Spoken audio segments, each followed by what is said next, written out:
C'est le Mohamed Rigla.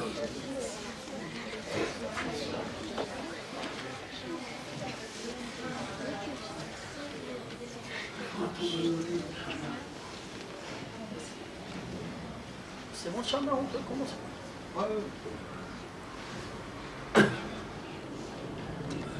أعوذ بالله من الشيطان الرجيم بسم الله الرحمن الرحيم وصلى الله وسلم وبارك على حبيبنا محمد وعلى آله وأصحابه أجمعين أما بعد فإن أصدق الكلام كلام الله عز وجل وخير الهدي هدي رسول الله صلى الله عليه وسلم وإن شر الأمور محدثاتها وكل محدثة بدعة وكل بدعة ضلالة وكل ضلالة في النار فيا رب أجرنا من النار بعفوك وأدخلنا الجنة برحمتك يا عزيز يا غفار. Je vais parler en arabe seulement, c'est bon? Vous êtes d'accord? Oui. En arabe. On ne parle pas français. Inch'Allah, c'est des courageux. Vous savez? Vous êtes d'accord? Oui. On parle que l'arabe. C'est pas grave? Qui n'est pas d'accord?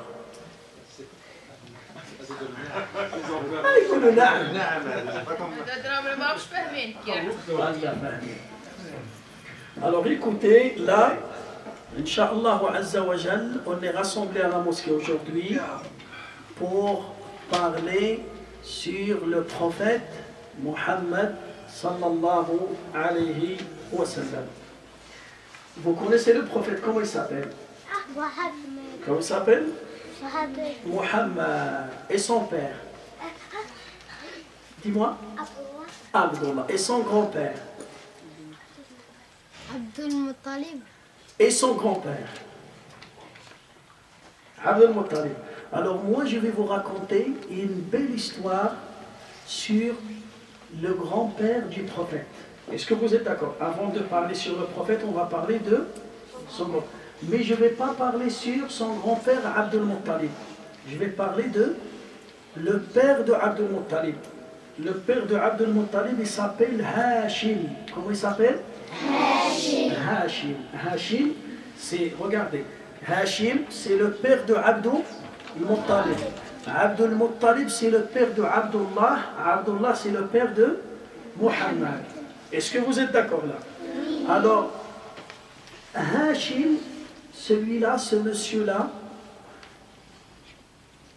c'est quelqu'un qui s'appelle Hashim. Pourquoi il a ce nom de Hashim? Qu'est-ce que ça veut dire Hashim? Hashim, c'est pas son vrai prénom. Son vrai prénom, il s'appelle Amr. Comment il s'appelle? Amr. Voilà. Ou bien Amr. Ou bien Amr. On dit Amr ou bien Amr. Pourquoi les gens, ils ont dit que celui-là c'est Hashim? Un jour, à Mecca, lui, il est né à Mecca, l'arrière-grand-père du prophète, il est né à Mecca. Un jour, il y avait une période de sécheresse, il n'y avait pas de pluie, et vraiment les gens, ils avaient faim. Les habitants de Mecca, il n'y avait pas quoi à manger. Ils n'ont pas trouvé quoi à manger. Alors ce monsieur-là, le grand-père du prophète, alayhi salatu wassalam, qui s'appelle Hashim, qu'est-ce qu'il va faire? C'est lui qui va égorger des chameaux. Il avait des chameaux. Il va égorger des chameaux et préparer la viande avec du pain. Le pain, on dit, tarid. Tarid en français, c'est comme... Comment ça s'appelle ça en français? Le pain, c'est comme les crêpes. Vous voyez les crêpes? On arrive voilà, des crêpes qui sont mélangées avec la viande de chameau. Et il invite tout le monde à manger. Alors depuis ce jour-là, ils ont donné le nom de Hashim. Parce qu'il met la viande dans les crêpes et il donne aux gens à manger. C'était le grand-père du prophète qui s'appelle Hashim. Hashim, il va voyager à Médine. Lui, il habite à Mecca. Il va voyager à Médine. il y a à peu près 500 km entre les deux villes, entre Mecca et le Medina. On s'appelle ça Al-Madina. Quand il est parti là-bas, il va se marier avec une femme. Il va se marier avec une femme qui s'appelle Selma. Comment il s'appelle cette femme? Selma. Selma. Il faut se rappeler de ces noms parce que je vais vous poser la question à la fin. Est-ce que c'est clair? Lui, il s'appelle Hachim.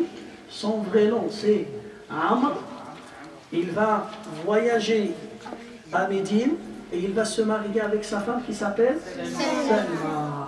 Alors, quand ils vont se marier, cette femme, il va mettre une condition. Le père de Selma, il va dire à Hachim, il va lui dire, écoute, si tu veux te marier avec ma fille, il faut vivre à Médine.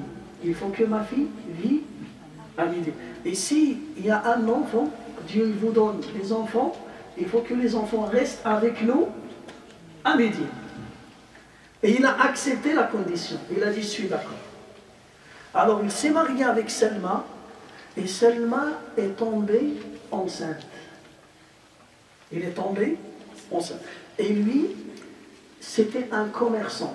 Hachim, c'était un commerçant. Il va faire un voyage vers Palestine, vers une ville qui s'appelle Gaza. Qui s'appelle Gaza. Vous avez écouté déjà le nom de Gaza. Alors, il est parti là-bas, il est tombé malade, et il est décédé là-bas. Et il est enterré là-bas, dans la ville de Gaza. Dès maintenant, tu s'appelles Gaza Hachim. On dit Gaza Hachim. Il est enterré là-bas. Et il a laissé sa femme à Médine. Dieu, il a donné un enfant des deux qui s'appelle Shayba. Comment il s'appelle? Shayba. Shayba, c'est le fils de Hachim. Sa mère, il s'appelle Selma. Alors, Hachim, il a vu son fils. Il n'est pas laissé sa femme enceinte. Non, il a grandi. Son fils, il avait 7 ans. Il avait combien? 7 ans. Lui, il a fait le voyage en Palestine. Il est décédé dans quelle ville? À Gaza. Il était enterré là-bas. Maintenant, Shayba, il est resté avec qui? Avec sa maman et avec la famille de sa maman. Mais la famille de son père, il vit où? À Mecca. La famille de Hachim, la ville de Hachim, c'est qui?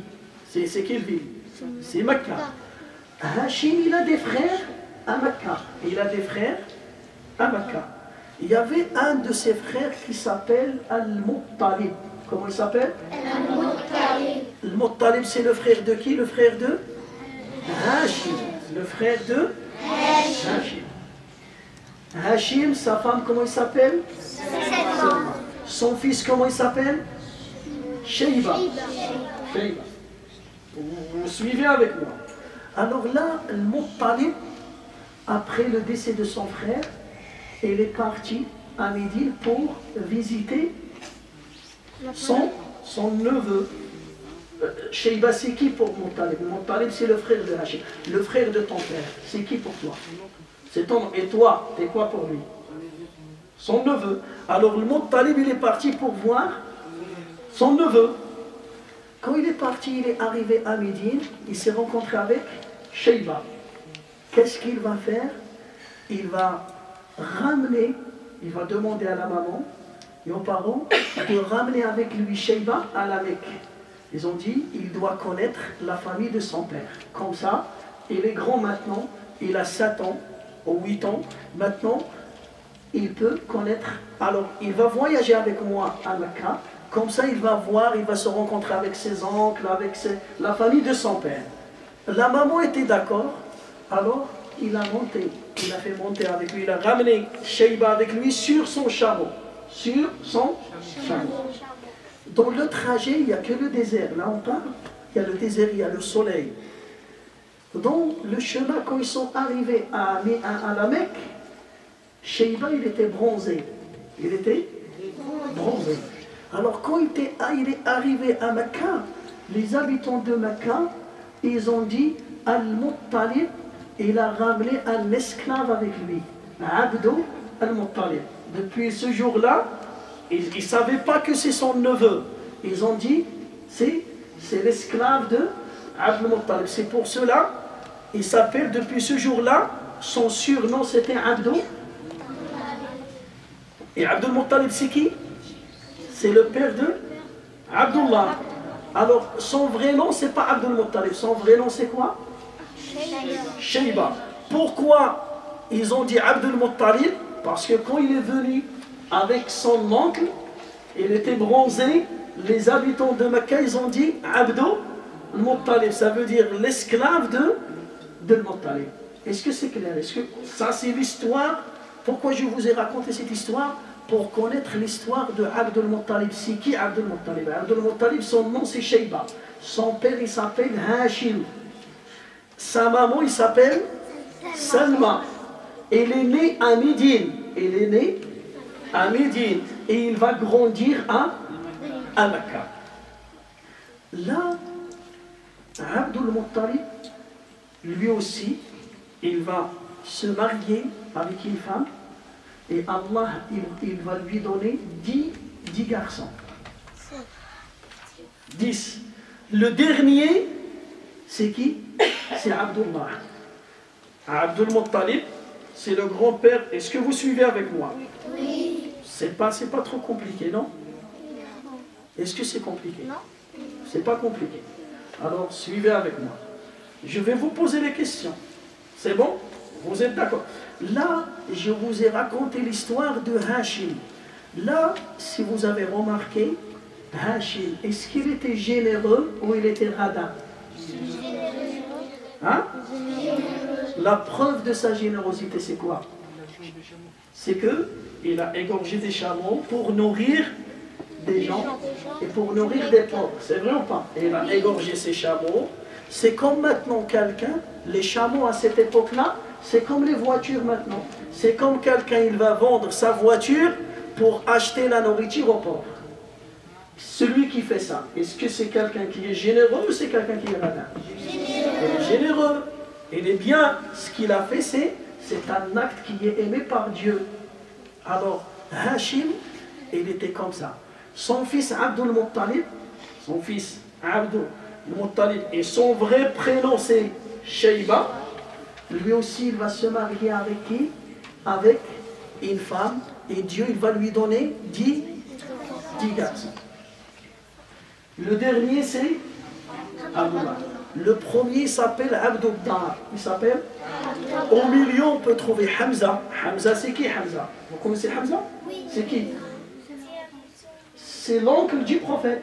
C'est le frère de son père. Le frère de Abd. Alors, il avait combien de garçons, Abdul Muttalib? 10. Ça, c'est... Il a des filles. Mais on parle que, maintenant, il avait 10 garçons. Il avait combien de garçons? 10 garçons. Alors, Abdul Muttalib, lui aussi, il va voir un rêve un jour. Il dort la nuit et il va voir un rêve. Et ce n'est pas un rêve, c'est une vision. On s'appelle ça une vision pieuse. Une vision pieuse. C'est quoi la vision pieuse en arabe? Ar-ru'ya as-saliha. Et le rêve, ça peut venir du diable. C'est comme des cauchemars. Les cauchemars, ça vient de qui? Du diable. Les rêves, ça peut venir de la fatigue, parce que tu es fatigué, ou bien quelqu'un qui est malade, ou bien des fois tu fais des rêves, tu vas revoir dans ton sommeil ce que tu as fait le matin. Ce que tu as fait des bêtises à l'école arabe. Alors tu vas voir ça la nuit dans ton rêve. Alors là, Abdul Muttalib, il va voir un rêve. Qu'est-ce qu'il va voir dans son rêve? Je sais. Il va voir, qu'est-ce qu'il va voir? Il va voir des pigeons sur du sable et dans son rêve, il entend comme Dieu qui lui dit d'aller creuser Voilà. ici et après il y a le puits. Le puits de Zamzam. Zamzam. De Zamzam, c'est ça le rêve. C'est ça le rêve. Il va voir dans son rêve un ghurab. Comment s'appelle ghurab en français? Corbeau. Le corbeau. Voilà. Oui, c'est voilà. Le ghurab, comment s'appelle ghurab en français? Le corbeau. Il va voir un corbeau et quelqu'un qui va lui dire, écoute, tu vas creuser dans cet endroit, à côté de le Kaaba. Vous voyez le Kaaba. là, il va lui dire, tu vas creuser et tu vas trouver le puits de Zamzam. Parce que normalement, le puits de Zamzam, son histoire, c'est l'histoire de Ibrahim avec sa femme Hajar, avec son fils Ismaïl. Ça fait longtemps. Mais cet puits a été enterré. Il était caché.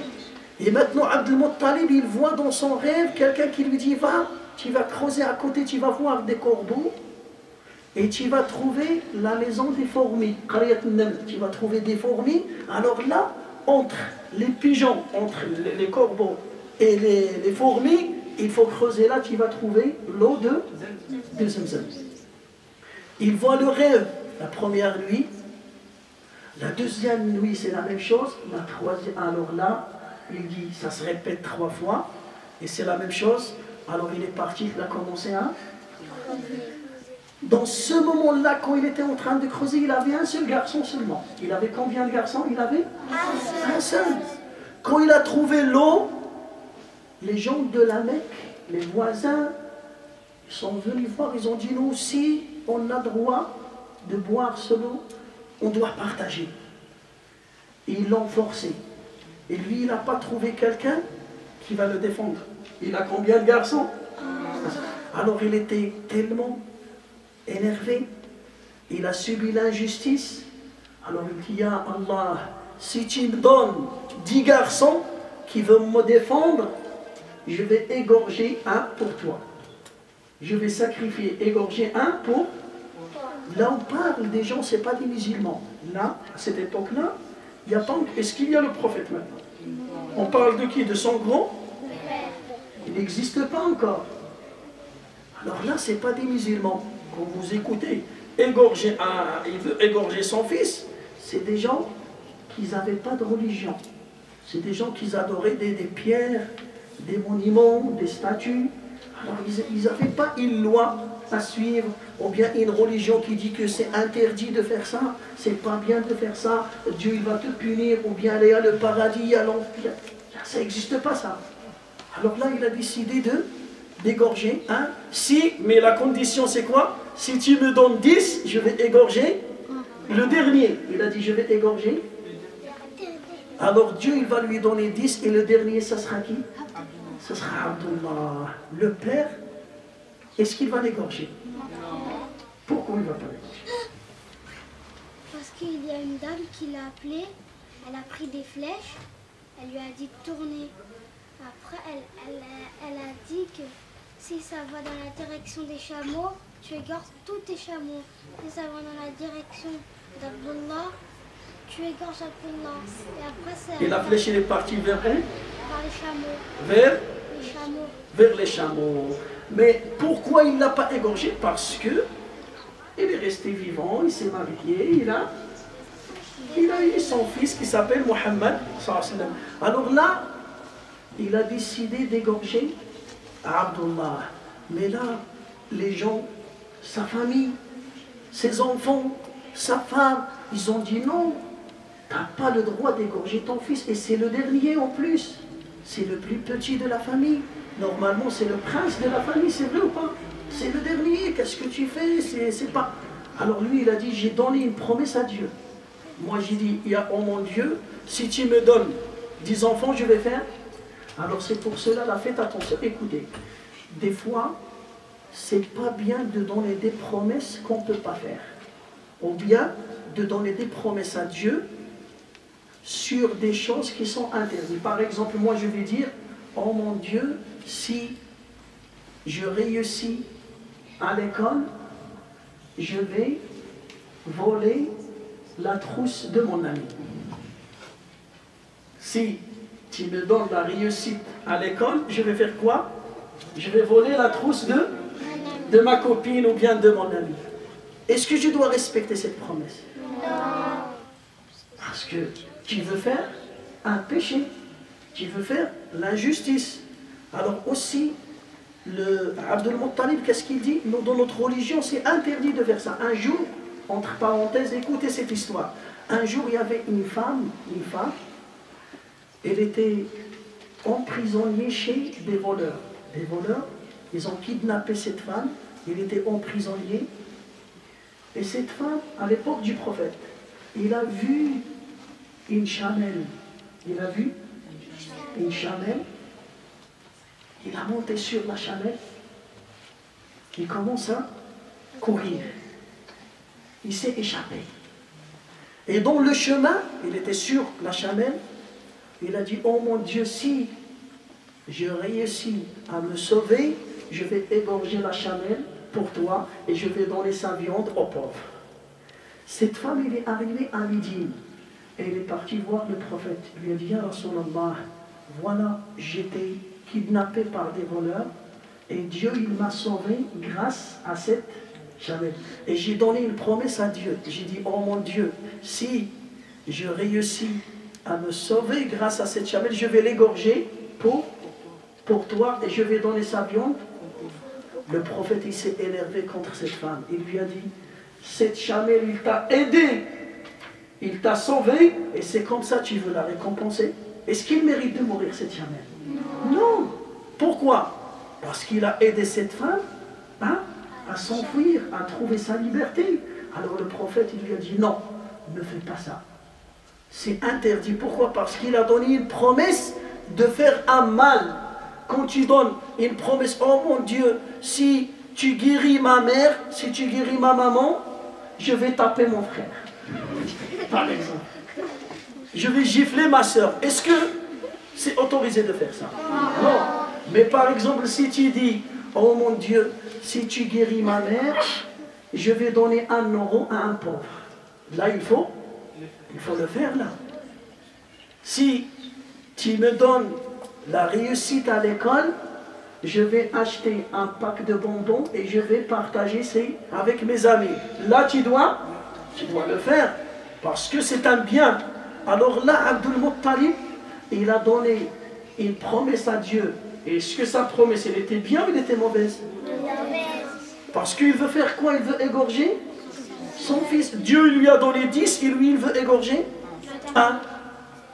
Alors, ils ont dit, tu n'as pas le droit d'égorger ton fils.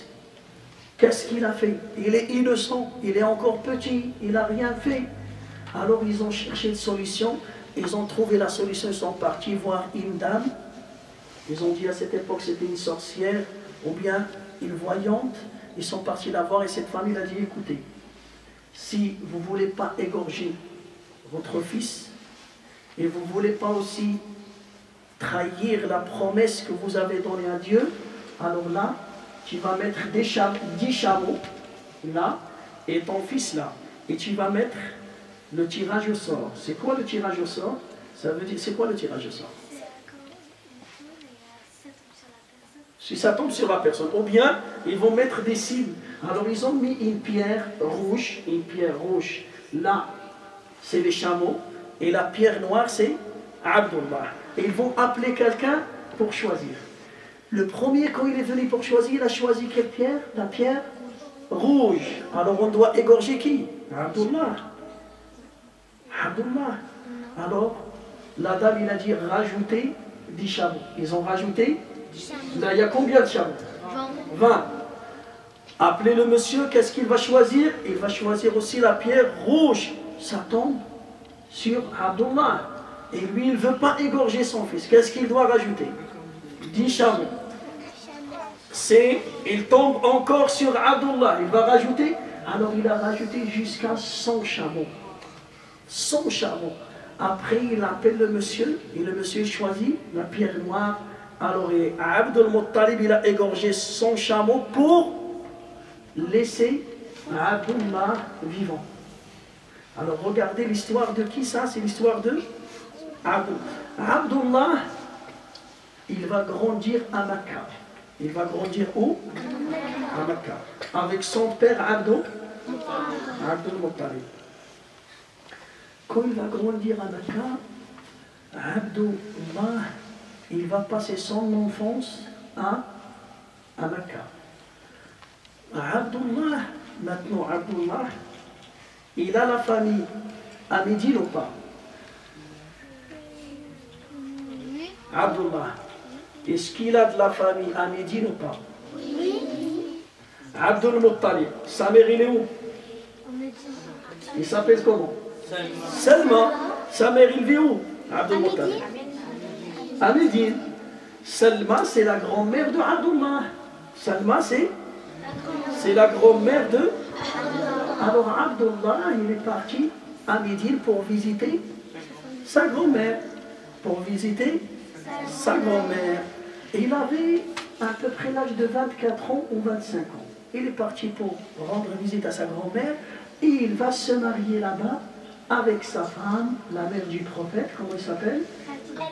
Amina. Alors, Hachim, il s'est marié à Médine, sa femme c'est Salma, et Abdullah il va se marier à Médine avec sa femme qui s'appelle Amina. Quand il va se marier avec elle, Amina, il va rentrer avec Abdullah pour vivre à Mecca. Amina, il va tomber enceinte et son mari Abdullah, il va repartir à Médine, il va mourir dans le chemin, dans un endroit qui s'appelle Abwa, entre Médine et Mecca. Il va mourir à l'âge de 25 ans. Ça c'est qui? C'est le père du prophète. Et il a laissé son fils, son bébé, dans le ventre de sa mère. Le prophète alayhi salatu wassalam, là, c'est le jour de naissance du prophète sallallahu alayhi wa sallam. Est-ce qu'il va voir son père? Non. Un enfant qui a perdu son père quand il est petit, comment s'appelle cet enfant-là? Hein? Un orphelin. Ça s'appelle quelqu'un qui a perdu son père quand il était petit, comment on l'appelle? Hein? Un orphelin. C'est pour cela, écoutez bien, si vous avez un ami, une copine, un copain, un ami qui est orphelin, il faut prendre soin de lui, il faut avoir une bonne relation avec lui. Vous savez pourquoi? Écoutez le prophète, qu'est-ce qu'il nous a dit? Le prophète, il nous a dit, celui qui prend soin d'un orphelin et qui est bien avec un orphelin, il sera avec moi au paradis comme ça. Ça veut dire la différence entre le prophète, le degré du prophète au paradis et le degré de quelqu'un qui prend soin des orphelins, c'est comme la différence entre les deux doigts. L'index et le... Ça, c'est quoi ça? Hein? Comment s'appelle ce doigt? L'annulaire. Hein? Et celui-là? Vous ne connaissez pas? Même en français. Moi, je vais vous poser la question en arabe. Comment s'appelle celui-là en arabe? En français, c'est quoi? L'index. Ça, c'est l'index. Non, c'est l'annulaire. L'annulaire. Et celui-là? L'auriculaire. Et celui-là? Le majeur. Et celui-là? Et celui-là? Le pouce. En arabe. Khinser. Binser. Wusta. Sebaba. Ibham. Khinser. Binser. Wusta. Sebaba. Ibham. Est-ce que c'est clair? Vous ne connaissez pas ça? Oh, non, c'est pas grave. L'année prochaine, Inch'Allah, ils vont apprendre ça. Khinser, Binser, Wusta, Sebaba, Ibham. Et ça, c'est là? Raha. Comment on s'appelle ça? Raha. C'est bon? Khinser, Binser, Wusta, Sebaba, Ibham. Raha. La pomme, vous dites la pomme. C'est pas une banane? Alors là, Abdullah, il va mourir avant la naissance de son fils qui s'appelle Muhammad sallallahu alayhi wa sallam. Je vais vous poser la question. Qui a choisi le nom de Muhammad pour cet enfant? C'est sa maman? Ou bien c'est son grand-père Abdul Muttalib? Ou bien c'est son oncle Abu Talib? Qu'est-ce que tu penses? C'est son grand-père. Son grand-père. C'est son grand-père qui a choisi le nom de... Qu'est-ce que ça veut dire Muhammad, le nom de Muhammad? Ça signifie quoi? Non, Muhammad, c'est ce nom-là. C'est quoi Muhammad? C'est quoi Alhamd? Quand tu dis Alhamdulillah, c'est quoi? Qu'est-ce que ça veut dire Alhamdulillah? Non, c'est quoi? C'est quoi Alhamdulillah? Qu'est-ce que ça veut dire Alhamdulillah?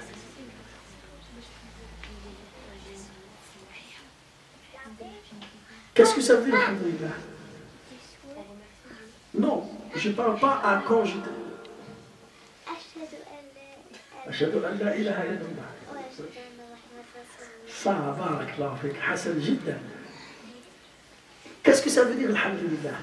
Alhamdulillah en français c'est je remercie Dieu. Hein? Merci à Dieu. C'est ça ou pas? Oui. C'est ça ou pas? Oui. Alors, Muhammad, ça veut dire c'est quelqu'un qui remercie beaucoup Dieu. Et c'est quelqu'un que les gens, ils vont beaucoup le remercier. Est-ce que nous maintenant, on remercie beaucoup le prophète ou pas? Oui. On doit le remercier. Pourquoi? Parce que c'est lui qui nous a ramené le Coran, qui nous a ramené la religion. C'est vrai ou pas? Oui. Alors c'est quelqu'un qui est remercié par les gens et c'est quelqu'un qui remercie beaucoup son Seigneur, qui remercie beaucoup Dieu. C'est pour cela qu'ils ont appelé Muhammad. Et est-ce qu'il a un autre nom, Muhammad? Le prophète. Est-ce que son nom c'est Muhammad seulement? Ou bien il a un autre nom? Muhammad sallallahu alayhi wa sallam. Voilà. Non. Le deuxième nom c'est Ahmad. C'est Ahmad. Il s'appelle Muhammad. Il s'appelle... Et quoi d'autre?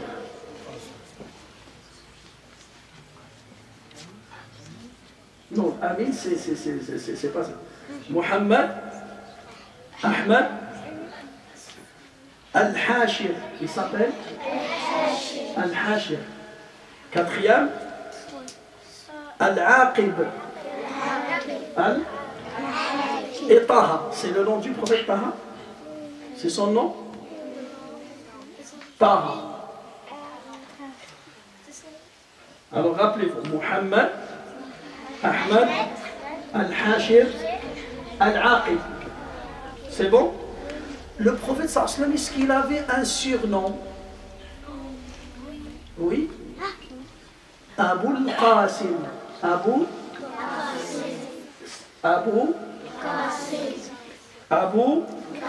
Ça c'est quoi? C'est le surnom du prophète. C'est le surnom de prophète sallam. Il s'appelle Muhammad, Ahmad, Al-Hashir, Al-Aqib. 4. Et son surnom Abul Qasim. Est-ce que c'est clair ça? Je vais vous poser la question à la fin. Alors là, Abdullah, il a laissé son fils Muhammad dans le ventre de sa maman Amina. Alors là, c'est le jour de l'accouchement. Amina, il va accoucher. C'est la naissance du prophète. Dans quel jour? Donc, écoutez bien. Moi, je ne demande pas la date. Je demande quel jour. Je ne demande pas la date. Il ne faut pas me dire le 17, le 12, le 13. Je demande, il y a combien de jours dans la semaine? C'est quoi les jours? Lundi, mardi, mercredi, samedi, dimanche. On répète ça en arabe.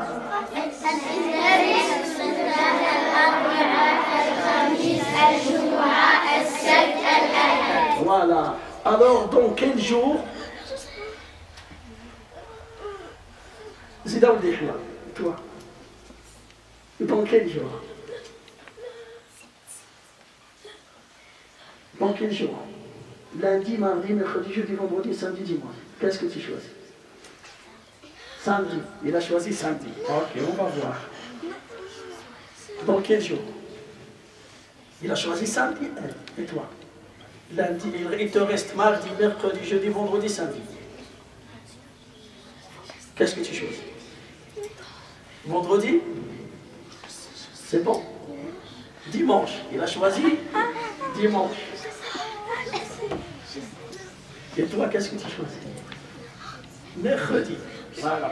Il y a samedi, dimanche, mercredi. Combien il reste?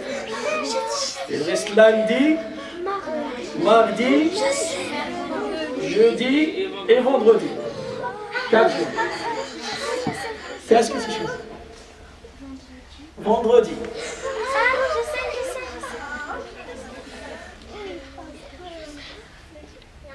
Lundi, ouais. Hein, il a mis. Ah, voilà.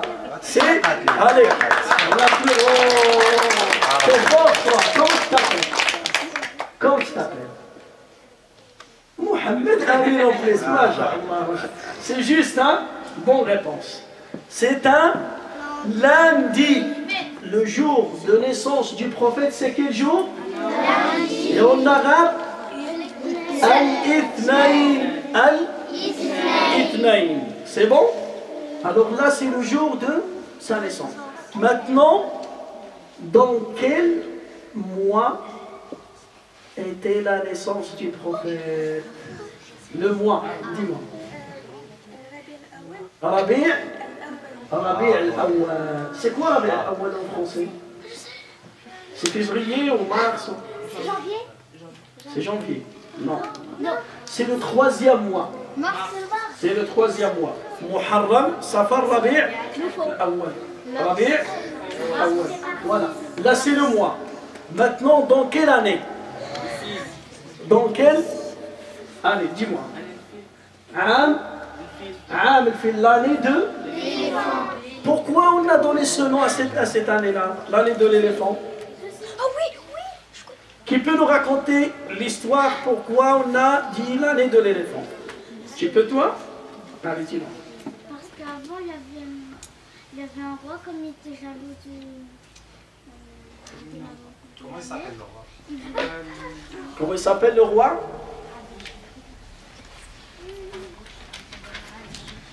Ok, alors continue l'histoire, Laissez-la, mais laissez-la.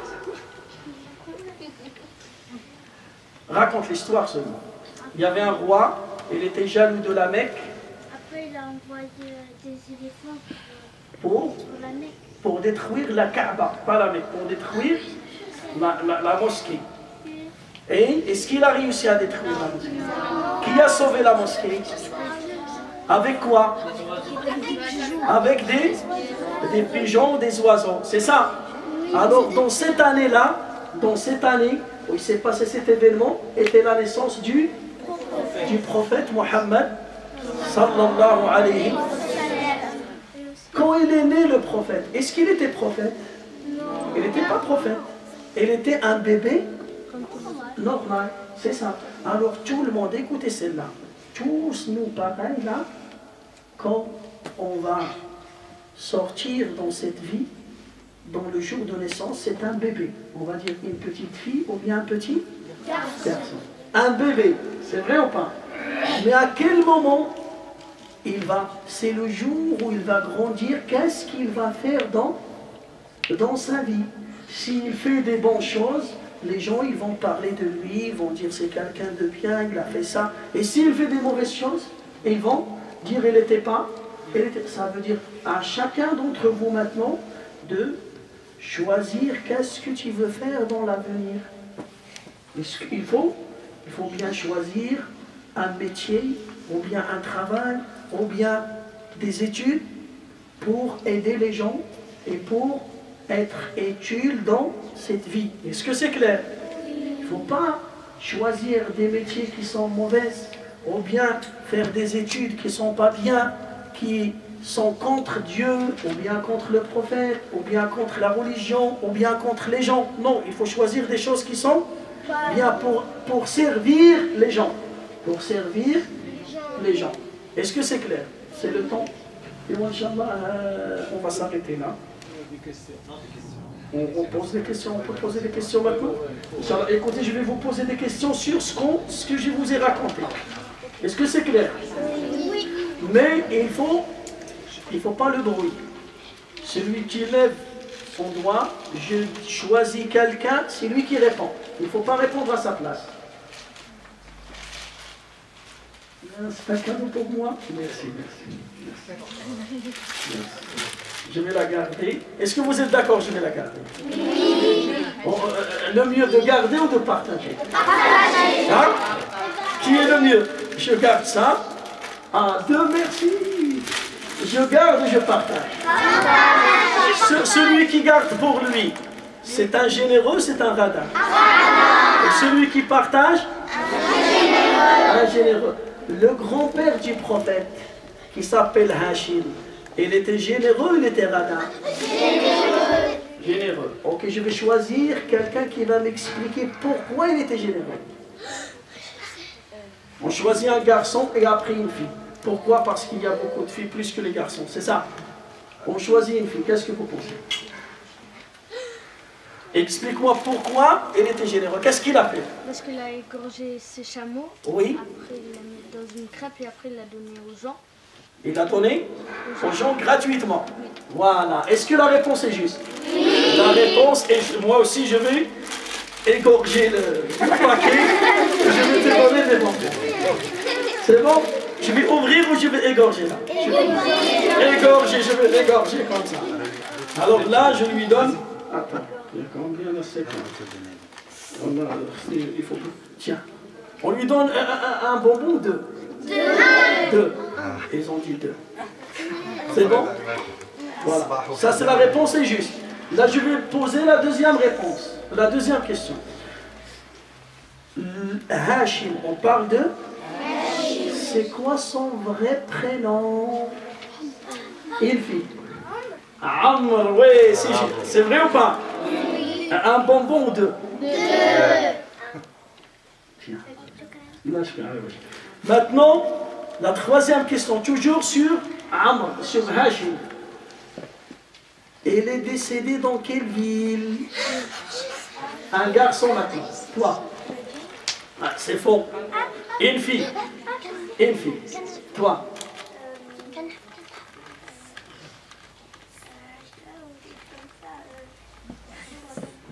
Dans quelle ville?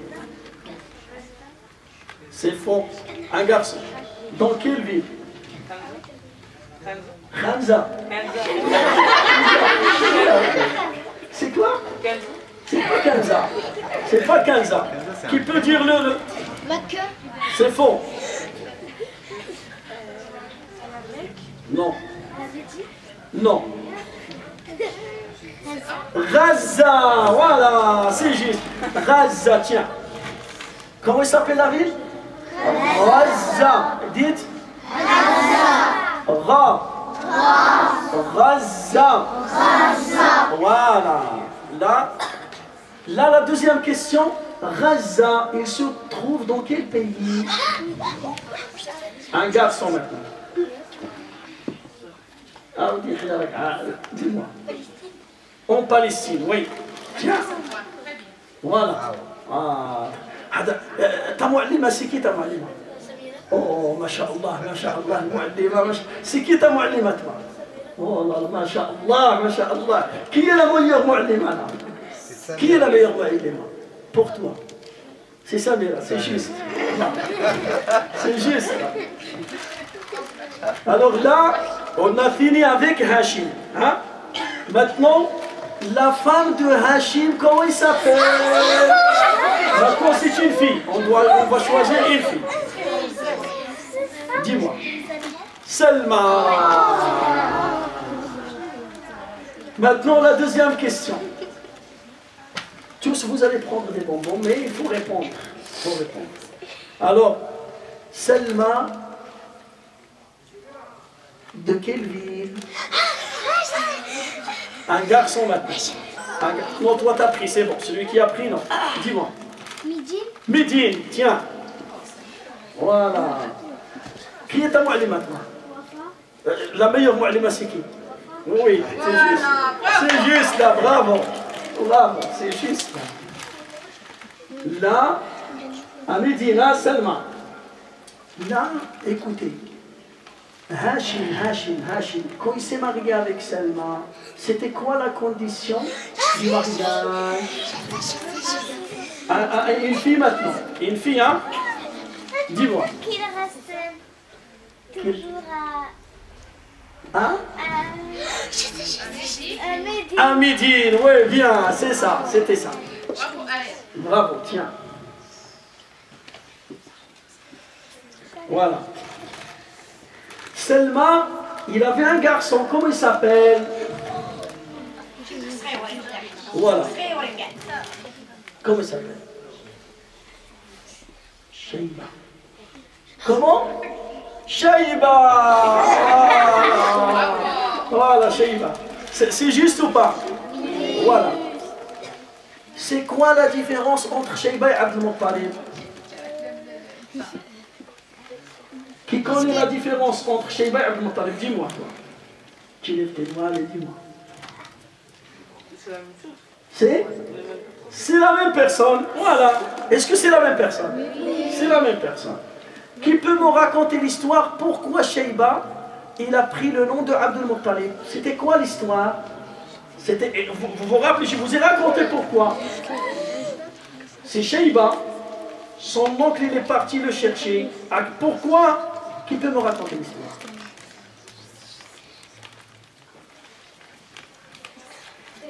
Son oncle Muttalib, son oncle il s'appelle Muttalib. Il est parti chercher. Tiens, c'est juste. Ouais. Tiens. Voilà. Il a bien répondu. Qui peut me raconter l'histoire? Tu peux toi? Allez. Parce qu'en fait, Muttalib, il a pris il prenait son esclave. Son neveu. Son neveu comme esclave. Et après, quand il est venu, dans le chemin, il y avait le soleil, et c'est bronzé, et les habitants de Mecca, ils ont dit l'esclave de Muttalib. Voilà, c'est ça l'histoire, il faut se rappeler de ça, tiens. Là, c'est bon, on a fini avec Hachim et Muttalib. Là, je vais vous donner des bonbons sans question. Qu'est-ce que vous pensez? Je pose des questions au sang. Hein? Avec ou sans? Qui veut des bonbons sans question? Sans question. Et qui veut avec des questions? C'est bon, vous êtes bien. On va partager les bonbons sans question. C'est les mu'allima qui vont vous donner. C'est bon? Moi, je vais prendre ma part. Je vais prendre ma part, moi. Ça, c'est à moi. C'est beaucoup? Est-ce que c'est beaucoup? Oh, je mérite ou je ne mérite pas? Tu mérites. Alors, c'est bon, je vais prendre que ça. Tiens. Moi, je vais prendre un seul. C'est bon? Un seul, c'est bon? Non. Un seul avec ce pack-là, c'est bon. C'est bon. Attends. Inch'Allah, attendez, avant de partager, on va faire dua. On va faire dua pour finir. On va demander à Dieu de nous aider. C'est bon? Alhamdulillah, hamdihi wa salatu wa salam ala rasulillah. Allahumma ja'al jim'ana hada jim'an mubarakan marhuma. Il faut dire Amin. Vous savez ce que ça veut dire Amin? Amin, ça veut dire Ya Allah accepte notre demande. Amin, ça veut dire Ya Allah accepte notre demande. اللهم اجعل جمعنا هذا جمعا مباركا مرحوما واجعل تفرقنا منه تفرقا سالما منفا ومن الشر معصوما. اللهم بارك في الاولاد والبنات. اللهم بارك في اولاد المسلمين وفي بنات المسلمين. اللهم حبب اليهم الايمان وزينه في قلوبهم وكره اليهم الكفر والفسوق والعصيان. اللهم ارزقهم النجاح والفلاح في الدين والدنيا والاخره. Je demande à Dieu de vous préserver et de vous donner la réussite dans vos études à l'école française comme à l'école arabe. Et je demande à Dieu de préserver vos parents, de préserver votre santé. Et Inch'Allah Azza wa Jal, Rabbana يثبت الإيمان في قلوبهم. اللهم أصلح أولاد المسلمين وبنات المسلمات أجمعين. سبحان ربك رب العزة عما يصفون وسلام على المرسلين والحمد لله رب العالمين والسلام عليكم ورحمة الله وبركاته. يلا ديري لنا تياتي المدير باش